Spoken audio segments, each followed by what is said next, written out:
One of the most common questions Christians hear from our Muslim friends is, where did Jesus say, "I am God," in the Bible? The idea behind the question seems to be that Jesus never made this claim, not even in our scriptures. Now, if you've read the New Testament, you know that Jesus claimed to be God over and over again in a variety of ways. We'll take a look at one of the ways Jesus claimed to be God here in a moment.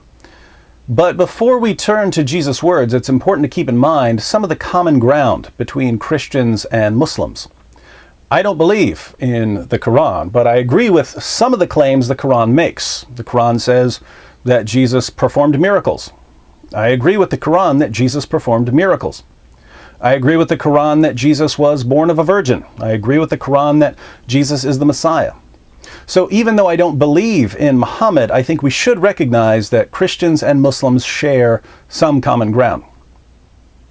One of the beliefs that Christians and Muslims have in common is our belief that only God can truly say certain things.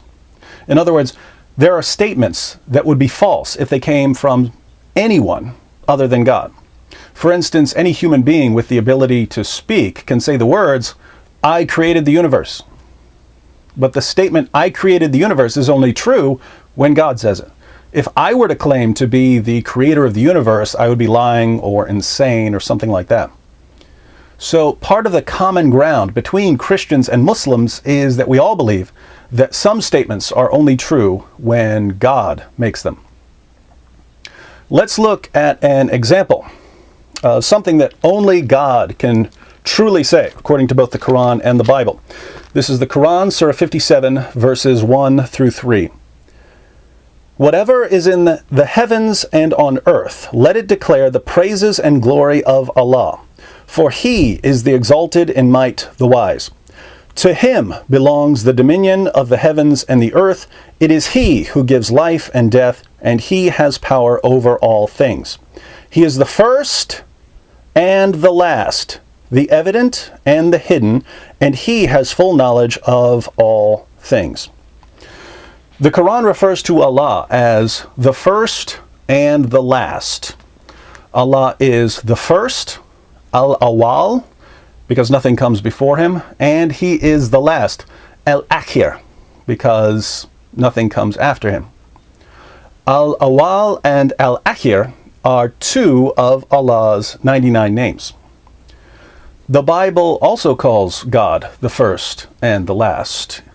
In the book of the prophet Isaiah, chapter 44, verse 6, we read, "Thus says the Lord, the King of Israel and His Redeemer, the Lord of hosts.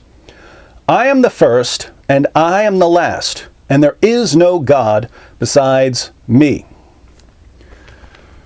The word Lord here in Hebrew is Yahweh, the biblical name of the one true God. So according to the Bible, Yahweh is the first and the last. Now, the book of Isaiah is in the Old Testament, the collection of scriptures revealed before the time of Jesus. But the New Testament, the collection of scriptures revealed after Jesus came into the world, also uses the title, the first and the last.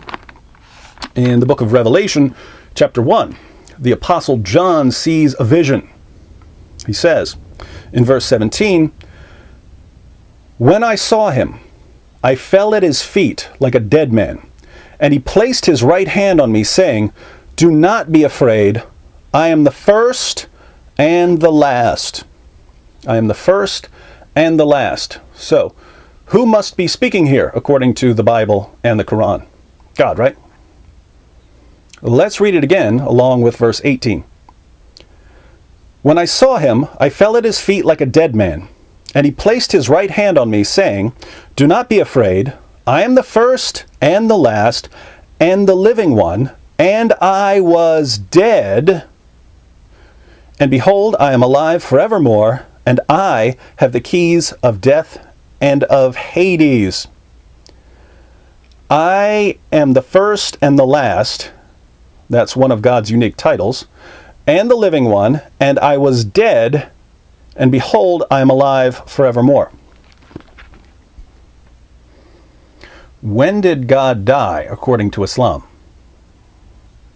The first and the last says that He died. When did that happen? You see, if you're familiar with the book of Revelation, you know that this is Jesus talking to the Apostle John. Jesus calls himself the first and the last.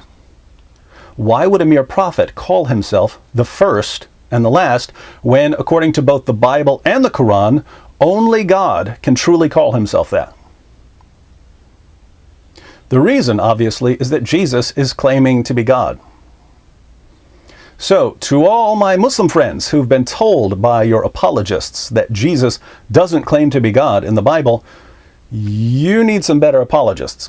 You need some apologists who are honest with the text they're dealing with, even if they don't agree with it. As for the Christians who are watching, if you get into a serious discussion with a Muslim, I can almost guarantee that at some point your Muslim friend is going to ask, where did Jesus claim to be God? And the Bible commands you in 1 Peter 3:15 to be prepared to give an answer when people ask you about what you believe. There are lots of ways to respond to questions about the deity of Christ, but if you don't have an answer prepared already, it wouldn't be a bad idea to remember a few references like the ones I just used. Quran 57, 1 through 3, Isaiah 44, 6, and Revelation 1, 17 to 18. If you'd like more, be sure to visit us at answeringmuslims.com.